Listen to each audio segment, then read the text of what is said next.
On the show tonight, I'll be talking to an Oscar-winning French actress, the genius behind The Office, and a comedy legend. Isn't that right, Ronnie?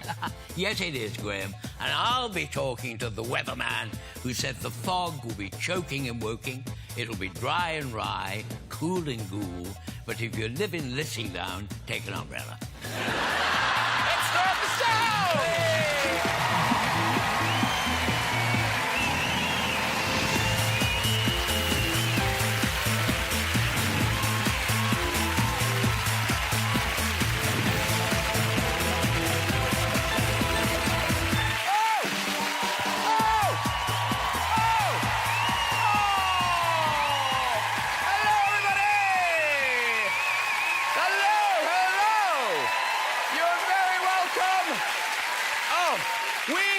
We have got a truly international lineup for you tonight. From France, Oscar-winning star of The English Patient and Chocolat, Juliette Binoche is on the show, ladies and gentlemen.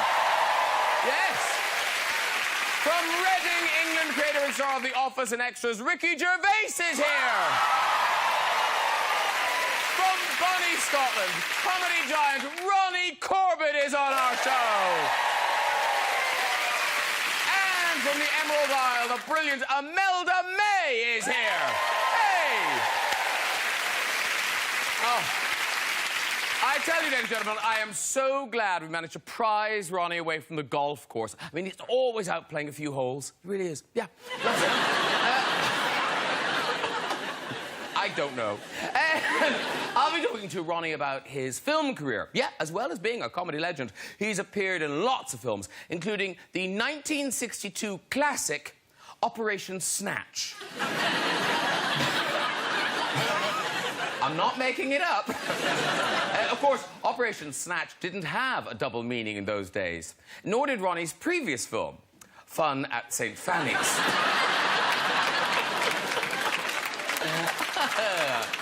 Of course, I'll be chatting to Ricky Gervais about his new series of Derek, set in a care home for the elderly. Now, Ricky actually sent us this picture from the new series.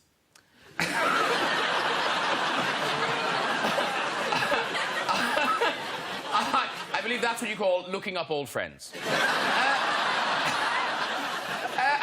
I'll also be chatting to Ricky about his early days in a band. Yeah, he was in a band. Should we have a sneak preview of what he looked like back then? Yes. I know! I couldn't believe that is Ricky Gervais. Mind you, he's hardly changed at all, has he? That's all coming up, plus more of your stories for the big red chair. So let's get some guests on! Later we'll be having music from Imelda. But first, he's an extra special guest. It's Ricky Gervais! Yay! Hello! Hello. Welcome to see you. Come in, sit down. It's hello from him. It's Ronnie Corbett! Oh! Hello, sir. How are you? Lovely to see you. Ronnie Corbett, everybody! And she's the French star of The English Patient. It's Juliette Binoche! Hey! Nice to see you. Hello. Welcome back. Welcome back. Come and sit down, too. Woo!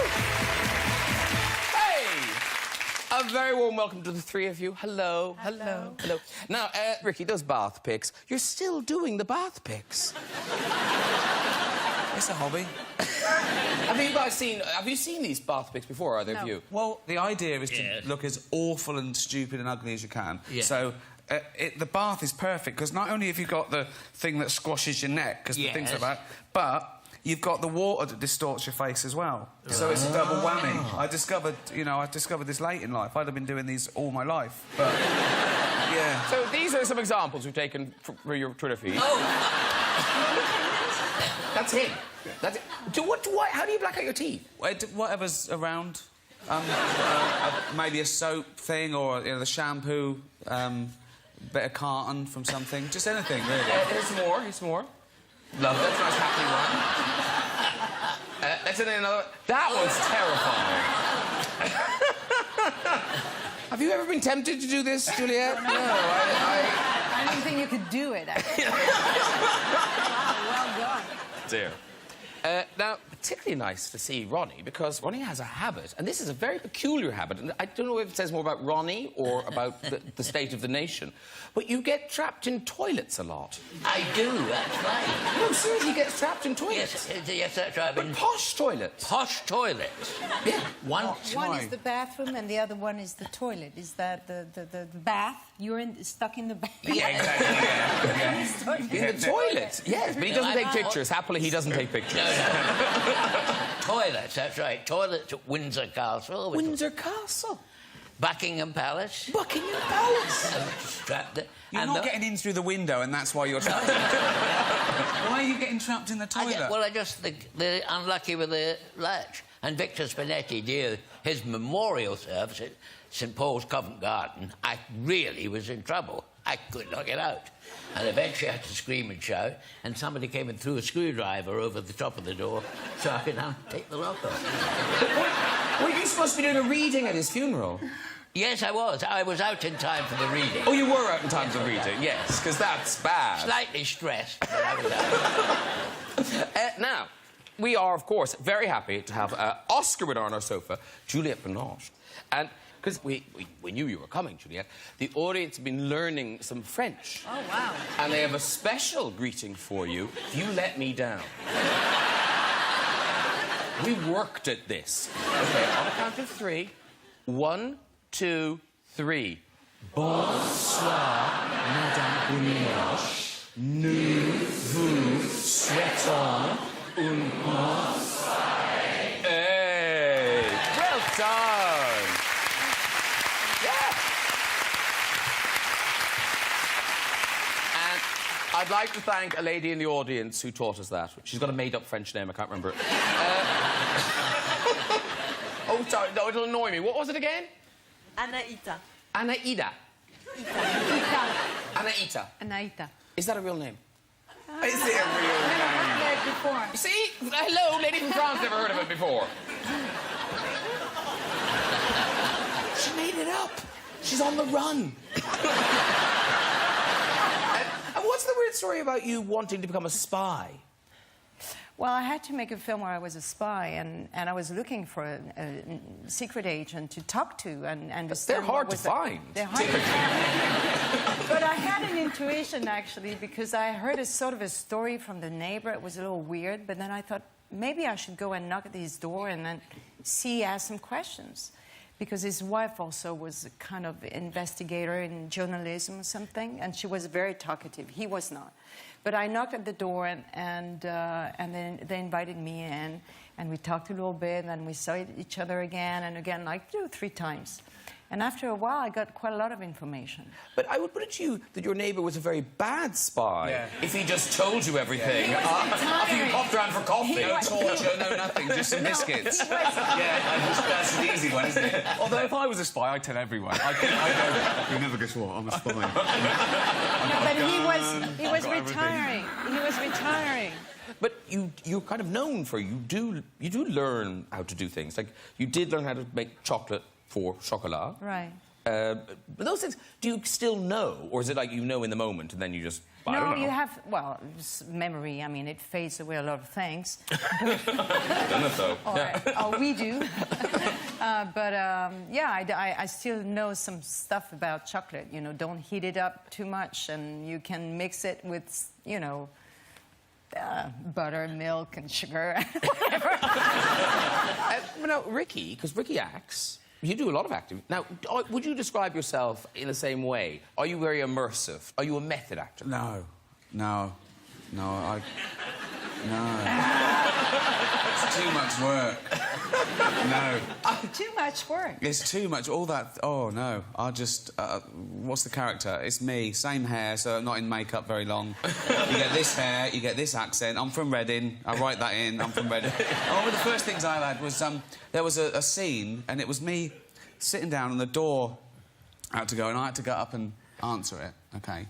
And I realised that takes all day. You're up and down all day. So now, if it's like you answer the door, I just change the line to "come in." So Because I know about directing now. I go, well, that'll take ages. I'm not doing that. That needs a wig. I'm not wearing a beard. So that's how I choose my roles. My ideal role would be, I think, a spaceman. Because you're just floating around in the same thing. You can't... No makeup. You can just have a wee where you are. You don't need to go to the toilet. That would be my ideal role. Oh, how different, then? How different the acting style of Ronnie Corbett? Because how many weeks of a fish-only diet did you go through before taking on the role of a sea lion in Fierce Creatures? This is unbelievable. I mean, it's like watching a documentary, isn't it, Juliette? I love the flippers. I love the glasses. I love there's no concession at all. I just accepted that. Yeah, well, some seals wear glasses. But in Operation Snatch, that you've maybe I haven't seen it. No, well, I've... Ever. Ever.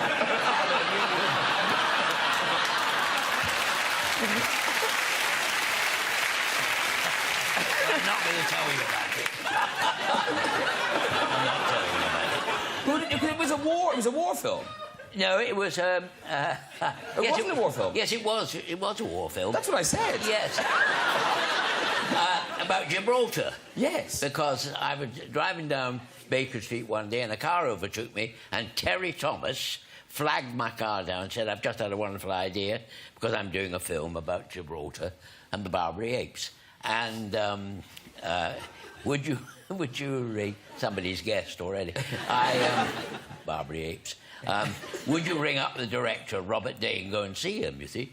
And the theory was that in Gibraltar, if there was a sudden drop in the population of Barbary apes, the UK would lose control of Gibraltar during the war. So they had soldiers playing Barbary apes. Is that real? That is real, yeah. Why? Do you know the theory was that the Barbary ape population yeah, but would... not the film. Oh, no, not the film, but this thing. So this is real? Yes. They had soldiers dressing up as Barbary apes? Yes. Diminutive soldiers. Slightly diminutive soldiers.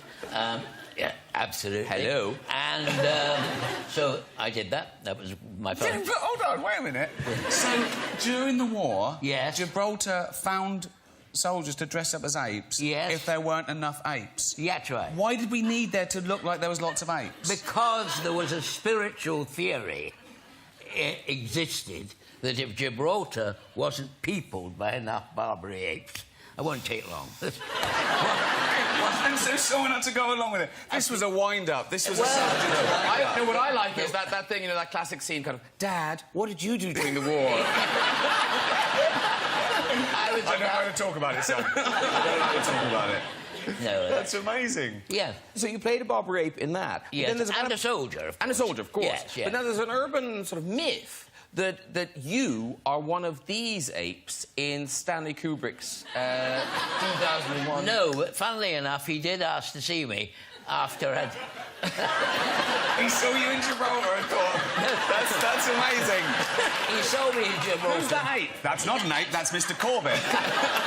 that's not an ape. That's Mr. Corbett. Yeah. I like the cut of his jib. So that isn't one of you. You were not one of those. No, I wasn't. I Did you wasn't. turn it down? I turned it down, yes. It got too technical. Some acting studio, he could have done it. Is this all true, what just happened? You had to pretend to be there were people who pretended to be apes in the war. Yes. You did one of those in a film. Stanley Kubrick saw you and wanted you to be an ape in... Yes. 2000... No, actually, he saw me doing a little spot on Sunday night at the Palladium, and he said he would be ideal for one of my apes. Oh, he's good. He's still got it. He's still got it. It just comes, Look at that. Look at that. Oh, my God. Throw a banana at him. That's amazing. Now, Juliette Binoche. The movie you're here to tell us about is brilliant. It's called 1,000 Times Good Night. It opens on the 2nd of May. And seriously, it's fantastic. So tell us the premise. You play a photographer, but not just a photographer. I play a war photographer. And the story is, you know, the dichotomy between the family and her passion being a war photographer. It's almost like an obsession. And when she comes back home, of course, there are a lot of conflicts because it's a dangerous places. And she's going to have a journey with her daughter, and who's 15 years old, and she's going to learn about what she does. And I mean, it brings a lot of, you know, big themes in life. And being a passionate mother is not an easy thing to do, especially when you're going to war zones and very difficult, dangerous places. So the film is really developing this subject. Well, we've got a bit, so just to put it in some context, we discover that you have infiltrated a group with a suicide bomber. Right. And this is you as a photographer, right. And you're in the van with right. the suicide bomber. And it's almost dialogue-free, that yes. whole time. And it is, seriously, it's one of the most nerve-wracking. When you see it as part of the movie, this is really nerve-wracking. But here we go.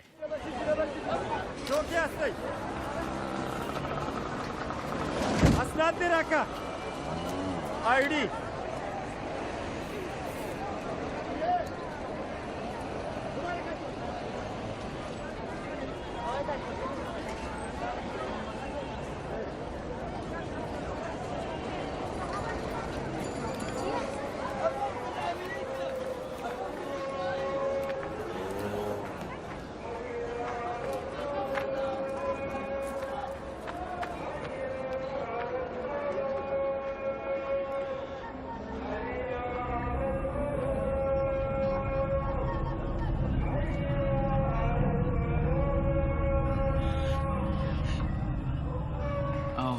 Oh, it is so good. And what's the link to Ireland? Is it just because that's the biggest contrast between where you are working and where you live? Right. So, yeah, we shot in Ireland. Can I just say, that's a lovely house. Where is that? It's outside of Dublin. It's lovely. I wonder, is it for sale? It's beautiful. Is it for sale? No, seriously, the film's worth seeing for the house. It's a lovely location. If you are selling, do, yeah. Now, where do you live, Di? Where do I Mainly live? in Switzerland or France? No, in Paris. In Paris? Yeah, in All France, right. Oh, yeah. yes, yes. Oh, I know where Paris is. Switzerland. It's at the other end of the Eurostar. In France, oh, yes. Because... I know. Where do you live? Don't give too much away. It could be a spy. You know that monkey you were talking to out there? Oh, dear. Because it's interesting, because people talk about, you know, humour travelling. I mean, The Office people made versions of it, or the original one was sold. There was actually a French version and a French-Canadian version as well. And is there anywhere they didn't find it funny? I don't know, because it went in its... the original format in about 90 to 100 countries, I think it is now, which may be subtitled or dubbed, and then there were, I think, 8 remakes. The American, Israeli, French, German. So I don't know. I think they're trying to make one in China. The ratings have got to be good with that one, hasn't it? I mean, ratings, yeah, 1 billion. We got 1 billion last year. What is it? We were thinking about how jokes travel, OK? We have a very international audience. As we know, we've got... And, so, we've asked our non-British friends if they will share a favourite joke with us, OK? So, first off is Emmy. Is it Emmy? Emmy, there's Emmy. Hello. Do stand up. Stand up, Emmy. Hi. So, where are you from? France. Another French person. OK, so if you do your joke in French, sort of line by line, Juliette, could you translate the try. joke? If you translate the joke, and then we'll see if we find it funny. No pressure, Emmy. We're a friendly crowd. OK, so off you go. First line of your joke. Donc, c'est un singe qui rentre dans un bar et qui demande au barman. It's a monkey who enters into a bar. Ronnie again!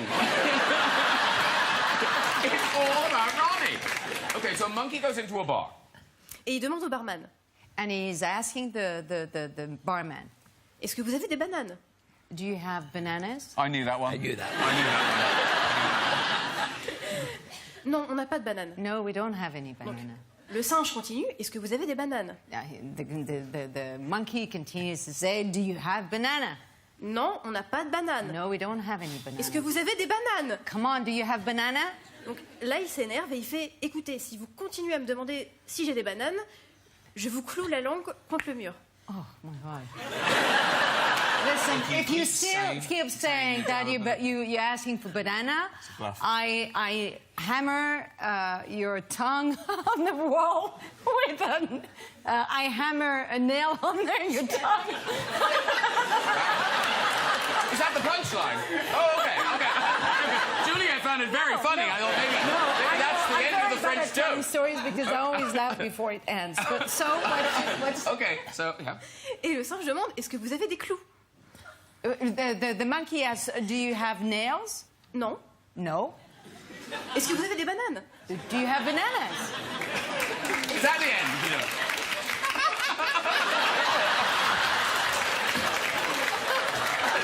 Merci, Amy. Well done, Amy. Very good. Okay, one more. We've got a lady from Colombia. Where's the lady from Colombia? Oh, there you are. Hello, stand up too. Hi. What's your name? Patricia. Or Patricia. Oh, Patricia. Patricia. Okay. So, do you want to... What, should we hear it? What language is this going to be? Spanish, yes. Well, who can translate that? What language? Is it quick? Is it quick? I could make it quick. Well, tell it quickly in Spanish, and then we'll then tell it again in English. Speaks English. What? All right, just tell it in English. Then. Just tell it. Oh, you ruined it. Okay. Oh, sorry. Tell it in Spanish. Yeah, Ricky, you ruined it. Spanish. Tell it in Spanish quick. Right. Dos amigos se encuentran después de mucho tiempo de no verse y empiezan a hablar del pasado y de los amigos, y etcétera. Y uno le dice al otro, ¿has visto a alguien del pasado? Y dice, no, vi a María. Ah, María. ¿Quién es María? No, María... ¿Te acuerdas de María? ¿Te acuerdas de María? Una chica muy delgada, plana, no tenía tetas. ¿Te acuerdas? Sí, me acuerdo. Pues la vi la semana pasada. ¿Y qué? ¿Está así? No. ¿Se hizo cirugía cosmética en las tetas? No, artritis, una artritis horrible. All right. You're in English. Do you... I think I got the gist of it, but I don't know if I'm going to do it justice. A monkey with huge boobs going... Okay, well, tell us in English. Okay, two friends meet after a long time. They're old school friends, and they talk about the past. And have you seen this? Have you seen someone? He said, oh, yes, I saw Maria. Funnily enough, I saw Maria last week. Who is Maria? You remember Maria? She was very slim, very flat-chested. You remember? Not very pretty. Oh, yes, I remember her, yes. Well, I saw her, and she is looking like this. Wow, she had, breast enlargement. No, she's got terrible arthritis. Very good. Okay. Because they thought she was saying she's like this, i.e. she's got huge breasts. But they go, no, she's got terrible arthritis. I'll translate the English. Hey, Ricky Gervais, Series 2 of Derek starts at Channel 4 on the 23rd of April, and then Netflix gets the whole thing on the 30th of May. Is that right? That's right, yeah, around the world, yeah. Now, you seem to get a genuine buzz out of making Derek and the reaction you get. Because I guess it's a very different reaction that you've never got for anything you've done before. No, with Derek, it's like genuine love, you know what I mean? Yeah, it's like really sweet, sincere people say what it means to them. So, it was quite shocking at first for everyone to be so lovely, yeah. And in terms of being well observed, because it does seem very well observed, apparently an awful lot of women in your family either do or have worked in care homes. Yeah, my mum, my sister-in-law, her kids, I think about 6 or 7, all the women folk. The men, not so much. No.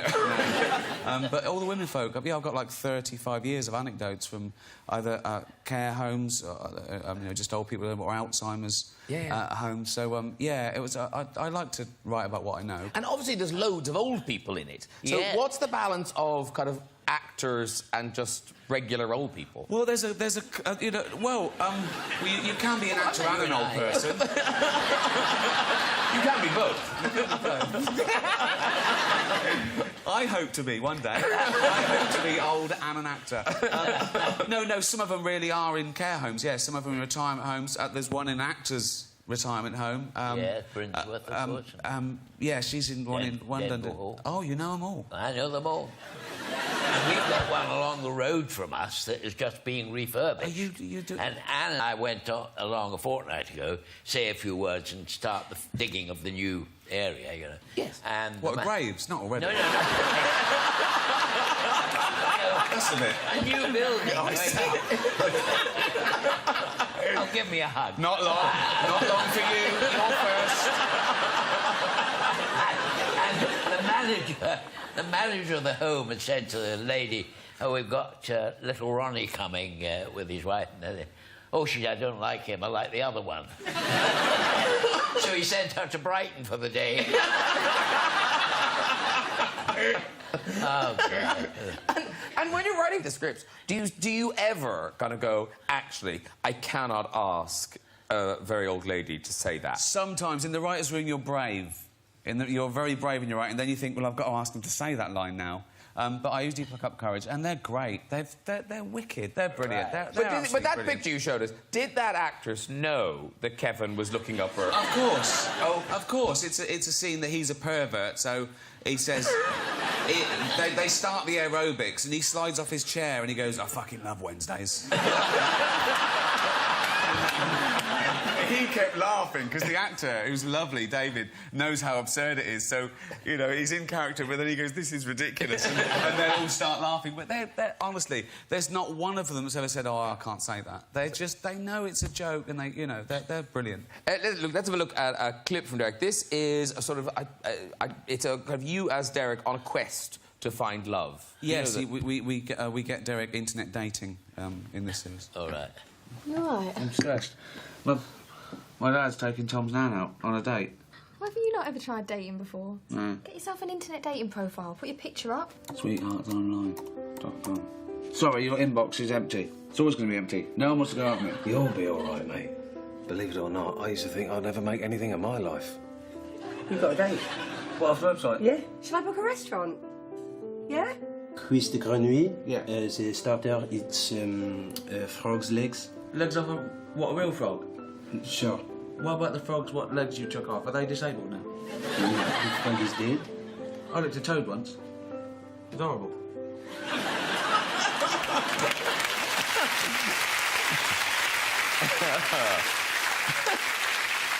And in terms of getting older, I read an interview where you said you quite look forward to being older. Yeah, I mean, I'm as I said, I'm getting old now. My knees have gone, and my back aches, and I get up and I wake up in the morning now and I go, oh, I didn't die. You know, and then, do you know what I mean? Yeah. And then you've got to do it all again. Yeah. But I mean... Is there a thing, I don't know if it's the same in France, is it easier in France? What? The whole ageing thing? Are people more relaxed about it? Because people do panic about it here. No, I think it's the same everywhere on the planet. We're going through the same thing. All the stages and all. So... And is there a weird thing for an actor, well, I suppose for any actor, that thing, when you're reading a script and they go, oh, no, you're not that part, you're this part. Well, you actually guess it while you're reading it. You only do that.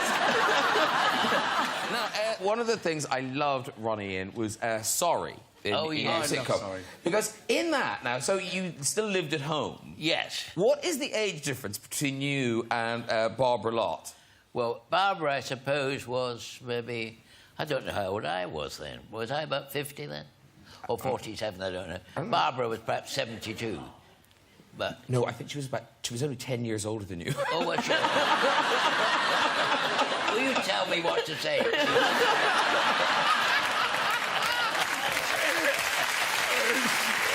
That was funny. That was like a barrister trying to catch you out. I put it to you, Mr. Corbett, that she was only 10 years old. Although nowadays, that's pretty accurate. In areas. Yeah, in some areas. Yeah. Sorry. Now, whenever Ricky's here, we do like to check what else he's been putting up on Twitter, because he tweets a lot. Now, you guys, you don't tweet, do you? No, you don't tweet. I don't what? Tweet. I suggest you don't don't. tweet at all. No. I love the internet. I mean, going on. I'm sure you do, Ronnie.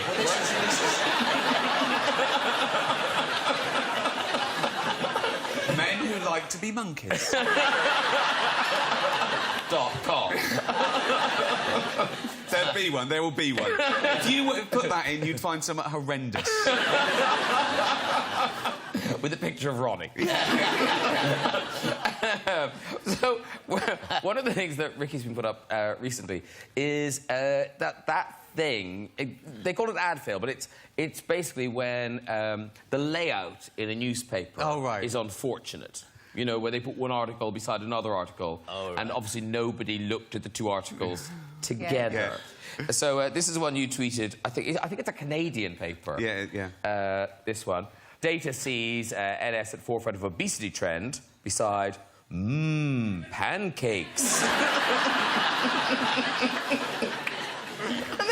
and then you did. Was this yesterday? Yesterday, I saw this sign, and I couldn't believe my luck. Check this sign. They were a little bit squashed. I think I said spacing is everything. I know something like, yeah, we can fit the is in. It's fine. We can fit the is in. It's a pub called the Wig and Pen. It's the Wig and Pen is open for business. I'd have put the is on a different line. Yeah, but we found some more of these. So, you know, in magazines, the fold in the magazine thing, that can go wrong. Here's one. I don't think anyone's going to want to drink that milkshake.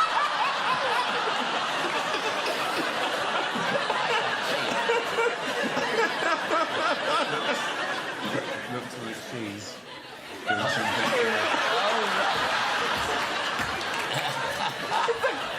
It's like Ricky Gervais is like the red button. Then on billboards, it can go wrong with billboards. So you're driving down the highway in America, and there's a nice big billboard saying, "Where's Daddy?" And as you drive on, you discover Spearmint Rhino Gentleman's Club. And finally, this is just like, I love that someone took this picture. They obviously knew what they were doing when they took this picture, but it's all, that'll be funny. And you know what? It is. Here's an ad for Coca-Cola.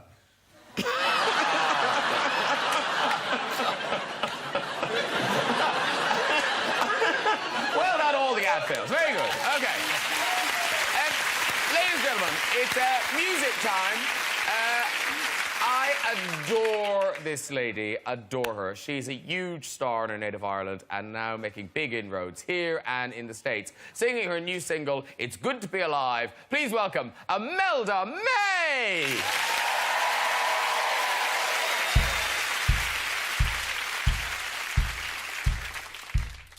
My thoughts are dark and empty. I'm not crying out loud.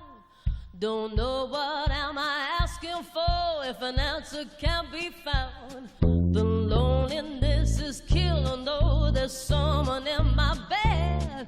There's only so much living and I fear I could be dead. But then standing at my window when the night seems like it's one, and everything seems brighter with the sign of the sun. And I said, oh my God, it's good to be alive. Oh my God, it's good to be alive. I know one thing for sure is that I'll die today. Yeah, it's good to be alive, yeah.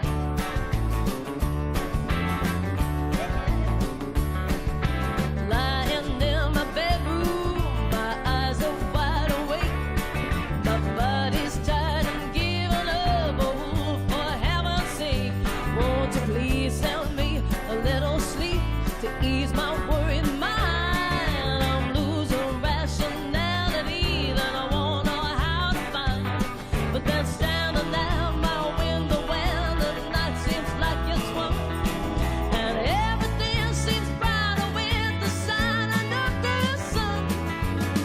And I said, oh my God, it's good to be alive. Oh my God, it's good to be alive. I know one thing for sure is that I'll die today.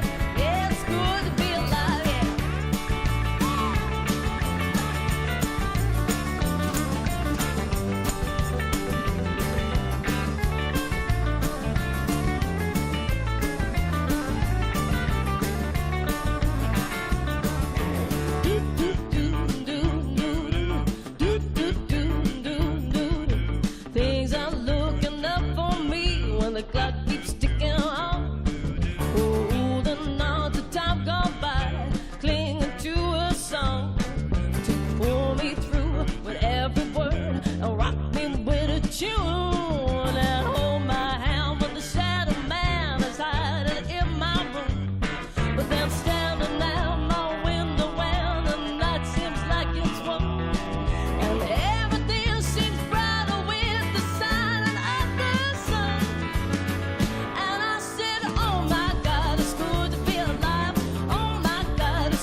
Oh. Isn't that just a happy thing? I love that. Good. It's fantastic. Good. It's fantastic. That's the single, but it's from the album Tribal. Yeah, new album, just out. Okay. What I like about you, your stuff is all up. It's all very happy and... Good. Well, I have me moments. I'm not, like, neurotically happy. Yeah,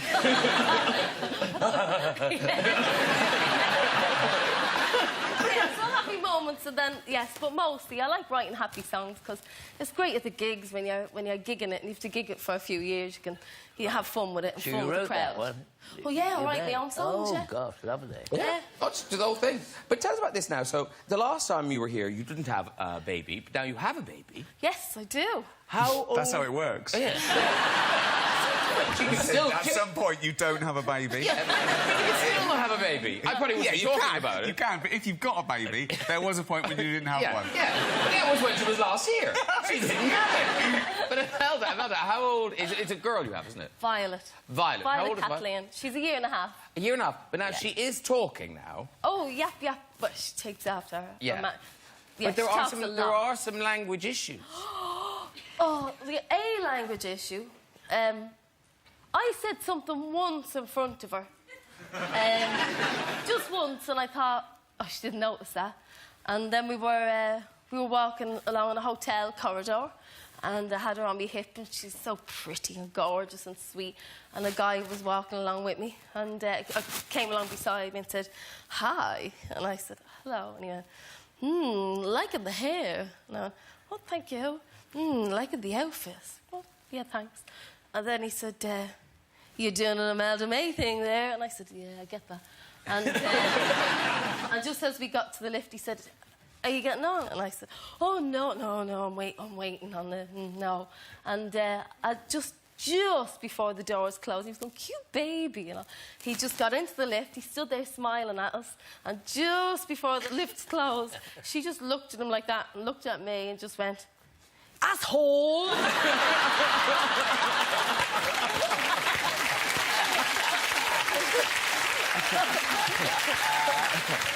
I was mortified, but quite proud. Is that wrong? She knew how to say it, and she recognised one. It was good. And Imelda, you're gigging all the time, aren't you? Yeah, like mad. It's non-stop. It's great. Brilliant. Well, good luck with all the gigs, and just continued Thank you. success to you. You deserve it all. Oh, thanks very much. Right, before we go tonight, just time for a story to in the red chair. Who's there? Hello. Hi. Oh my God, we've never seen glamour like it on the red chair. What's your name? Julie. Julie. Lovely. Where are you from, Julie? I'm originally from South Korea. Oh, right. Do you live in London now? Yes. Oh, right. And what do you do here? I'm a law student. A law student. OK. Off you go with your story, Julie. So last summer, me and 5 of my girlfriends, we went on a girls' holiday to Alicante, and I got really constipated. Is it wrong? Yeah, no. Is it wrong? No, we were all thinking it. So the idea, Juliette, is that they tell their best story. It's like either the most interesting or their funniest story in their whole lives. Right. And You didn't want to hear the rest of it. there was something about her and her girlfriends in Alicante that was just kind of irritating. Yeah, 5 of my girlfriends, like she's got hundreds. Yeah. I haven't got 5 friends. You know what I mean? So she had to go. And there was something, I don't know what it was. Now, I used to have a problem with this because I just felt so sorry for them and I couldn't stand it. Yes. But now I quite like it. Oh, yeah, try. Because I think they sort of want it as well, don't they, really? Yeah. It's a disappointment if you don't get flipped back on the chair, isn't it? Yeah, that's what he says.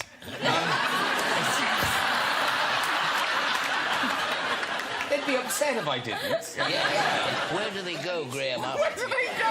Where do they go after? I don't know. I know, but where to heaven, are Ronnie. they in another place? We're not there anymore. Oh, I know, but They're back. They just... There's a spike, right? Give them a candle. Yeah, we can. Yeah, have you got somebody else? Oh, yes. Oh, there. Oh, yes. So now we all understand the game. Yes. Let's do it again. Yeah, let's do it again. Now we're all on board. Whoa. And Juliette, do feel free. Feel free. I'm not doing Yes. If you're feeling a little ennui, just knock them off. Hello. Hi. Hi. Don't tip him. I love him. OK, great. We're very well. We're all the better for seeing you. What's your name? I'm James. James. And where do you live, James? I live in Surrey. In Surrey. And what do you do for a living, James? I'm a civil engineer. Brilliant. Ooh, he's a civil engineer. He does something useful, and he lives in Surrey. Off you go with the story. This story involves getting locked in a toilet. Ronnie! Were you dressed as a monkey? Nearly. I was dressed without any clothes, so... What? I wasn't dressed when it happened, so... You were naked in the toilet? I was naked in the toilet, yeah. Why? I had a very important meeting at half past 8 in the morning. Yes. I went into the bathroom, closed the door, went to the toilet, and then when I got up to get out of the toilet, the door broke. So I was stuck in the bathroom, had a very important meeting in a couple of hours. I wasn't sure what I was going to do, so sat there for a couple of seconds, thinking what to do. I thought, well, the best thing to do is to call the fire brigade. So my wife... You maybe should have thought for longer, I feel. Perhaps. I was in a bit of a I understand. A very important meeting to go to. We get it. Very important meeting. Very important meeting. So my wife called the ambulance the fire brigade. Called the fire brigade, and she told them what was about. I was basically stuck in the bathroom, and there was nothing medically wrong with me, just that I was stuck in there. And they turned up to the front door at 6:30 in the morning. No, don't you pull this. No, I'm not. With the blue lights on. He's still going. He doesn't care. And basically blue lights on, and they did the whoop whoop outside the front door, and then 4 big burly firemen here we go. got me out of the bathroom, broke the door, got me out of the bathroom, and I walked out with a face cloth over my privates. And I still made the meeting at 8:30.